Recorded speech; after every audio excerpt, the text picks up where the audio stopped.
Hello मेरे छात्रों, मित्रों और विद्यार्थियों। अब हम एक नए चैप्टर की तरफ बढ़ते हैं जिसका नाम है वीनस प्रेशर।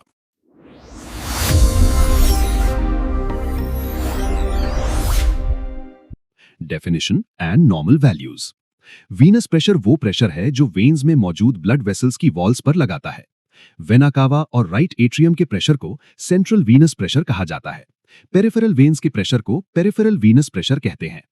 प्रेशर सारी वेन्स में एक जैसा नहीं होता। ये बॉडी की एक्सट्रीमिटीज यानी हाथ पैर की अलग अलग वेन्स में वेरी करता है और सेंट्रल वेन्स से पेरिफेरल वेन्स तक भी बदलता रहता है। Venus pressure in extremities of the body. Venus pressure body के उन हिस्सों में कम होता है जो हार्ट के लेवल से ऊपर है और उन हिस्सों में ज्यादा होता है जो हार्ट के लेवल से नीचे है। प्रेम चोपड़ा साहब, जिनके घर शीशे के होते हैं ना, वो बेसमेंट में कपड़े बदलते हैं। Pressure in jugular vein 5.1 mmHg 6.9 cm H2O, dorsal venous arch of foot 13.2 mmHg 17.9 cm H2O. 1 mmHg pressure is equal to 1.359 cm H2O pressure. Venous pressure in central and peripheral veins. Peripheral veins में pressure central veins के मुकाबले ज्यादा होता है। Pressure in antecubital vein 7.1 mmHg 9.6 cm H2O, superior vena cava 4.6 mmHg 6.2 cm H2O. Variations of venous pressure. Venous pressure physiological और pathological दोनों conditions में बदलता रहता है। Physiological variations. Venous pressure इन conditions में बढ़ता है। 1. Standing position से supine position यानी लेटे हुए में बदलने पर। 2. Body को टिली करने पर। 3. फोर्स्ड एक्सपिरेशन यानी वेल्साल्वा मैन्यूवर के दौरान। 4. एब्डोमिनल और लिम्ब मसल्स की कॉन्ट्रैक्शन से। 5. लंबे समय तक ट्रैवल करने या खड़े रहने पर ग्रेविटी के इफेक्ट से। 6. एक्साइटमेंट के दौरान। Pathological variations. वेनस प्रेशर इन कंडीशंस में बढ़ता है। 1. Low cardiac output. 2. Congestive heart failure. 3. Venous obstruction यानी वेन्स में रुकावट। 4. वेन्स के वाल्व्स का फेल हो जाना। 5. मसल्स का पैरालिसिस। 6. बॉडी पार्ट्स का इमोबिलाइजेशन यानी हिलना डुलना बंद होना। 7. Renal failure. वेनस प्रेशर इन कंडीशंस में घटता है। 1. सिवियर हेमरेज यानी ज्यादा खून बहना। 2. Surgical shock. Measurement of Venus pressure. Direct method. Central Venus pressure measure करने के लिए फोर आर्म की मीडियन क्यूबिटल वेन के जरिए एक कैथेटर डाला जाता है। कैथेटर की टिप की पोजीशन को फ्लोरोस्कोपी से चेक किया जाता है। कैथेटर का दूसरा एंड एक मैनोमीटर से जुड़ा होता है जो प्रेशर मेजर करता है। पेरिफेरल वीनस प्रेशर को एक नीडल और मैनोमीटर की मदद से मेजर किया जाता है। Indirect method. वीनस प्रेशर का मेजरमेंट रेंजर द्वारा डिजाइन किए गए एक एपरेटस से किया जाता है। इस एपरेटस में एक ट्रांसपेरेंट डिवाइस के जरिए लाइट की रिफ्लेक्शन से वेन का कोलैप्स या पिचकना नोटिस किया जाता है। पेरिफेरल वेन को कोलैप्स करने के लिए जितने प्रेशर की जरूरत होती है वही उस पर्टिकुलर वेन का प्रेशर होता है। Factors regulating Venus pressure. Left ventricular contraction और विस अटैगो। लेफ्ट वेंट्रिकुलर कॉन्ट्रैक्शन को विस अटैगो या फोर्स फ्रॉम बिहाइंड यानी पीछे से लगने वाला जोर भी कहा जाता है। जिस राह पे तुम चल रहे हो बेटा, एक दिन पूरी तरह फंसोगे। उस दिन मुझे याद करना, मैं पहुंच जाऊंगा। ये ब्लड को आर्टरीज, आर्टीरियोल्स, कैपिलरीज और वेन्स के जरिए राइट एट्रियम तक धकेलता है। Venus pressure left ventricular pressure के डायरेक्टली प्रोपोर्शनल होता है। जब तक ब्लड कैपिलरीज से गुजरकर वेन्यूल्स तक पहुंचता है, प्रेशर 8 mmHg से कम हो जाता है और जब ये राइट एट्रियम तक पहुंचता है तो प्रेशर 1 mmHg से भी कम हो सकता है। राइट एट्रियल प्रेशर और विस अफ्रॉन्टे। राइट एट्रियल प्रेशर को विस अफ्रॉन्टे या फोर्स फ्रॉम फ्रंट कहा जाता है। ये वीनस रिटर्न को डिटरमिन करता है। इसे सेंट्रल वीनस प्रेशर भी कहते हैं जो पेरिफेरल वीनस प्रेशर को रेगुलेट करता है। Normal right atrial pressure 0 mmHg होता है। रेजिस्टेंस और विस अ लैट्रे।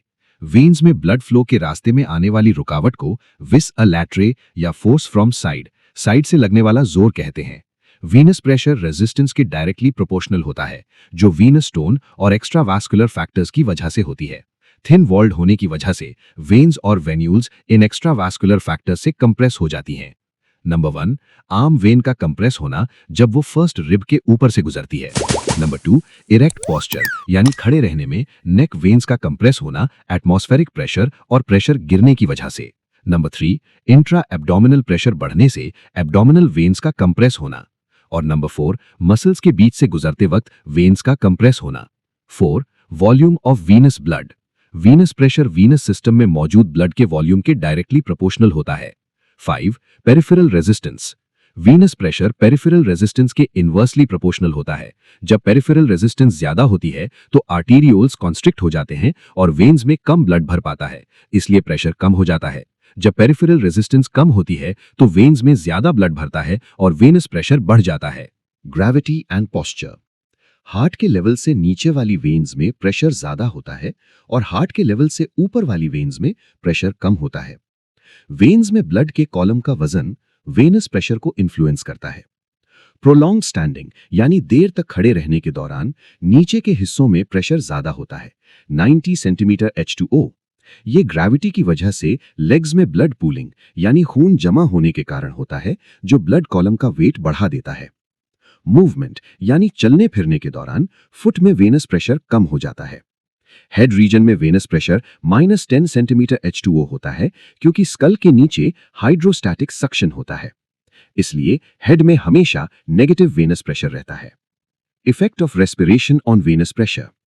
नॉर्मल क्वाइट ब्रीदिंग के दौरान सेंट्रल वेनस प्रेशर इंट्राथोरैसिक प्रेशर के मुताबिक बदलता रहता है, इसलिए इंस्पिरेशन यानी सांस अंदर लेने के दौरान इंट्राथोरैसिक प्रेशर घटने की वजह से यह सेंट्रल वेनस प्रेशर कम हो जाता है।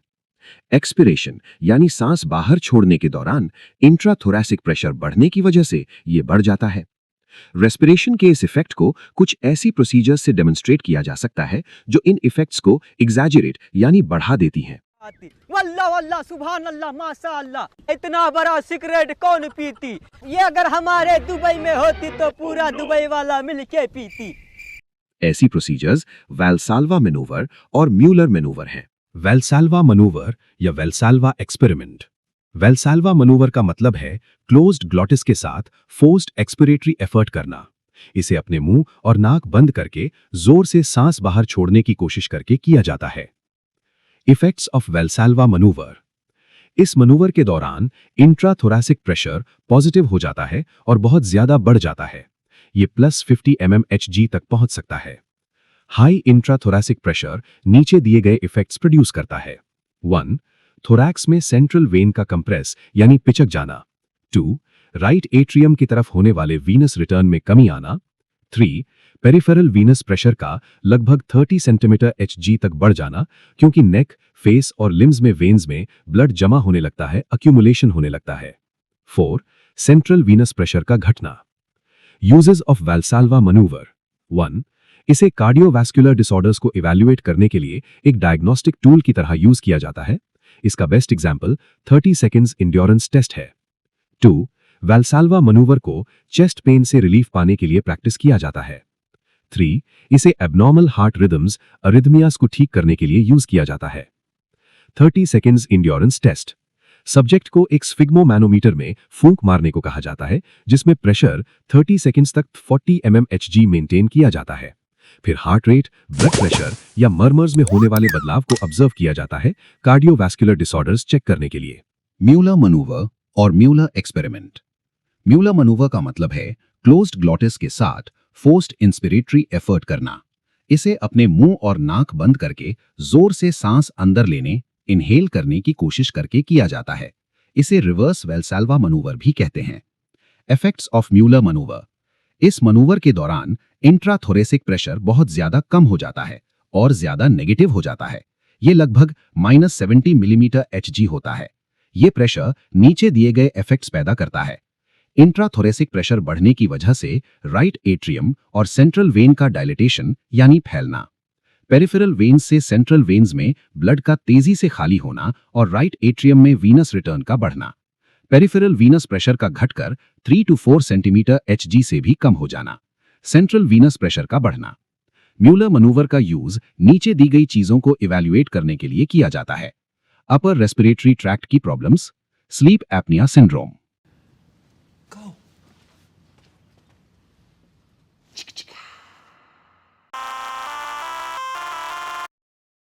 myself another bottle, I don't even check the price. Black jacket on me, looking cute, make sure she looking twice. I don't even wanna go out. It's still cold even when I'm out the house. She wanna play house.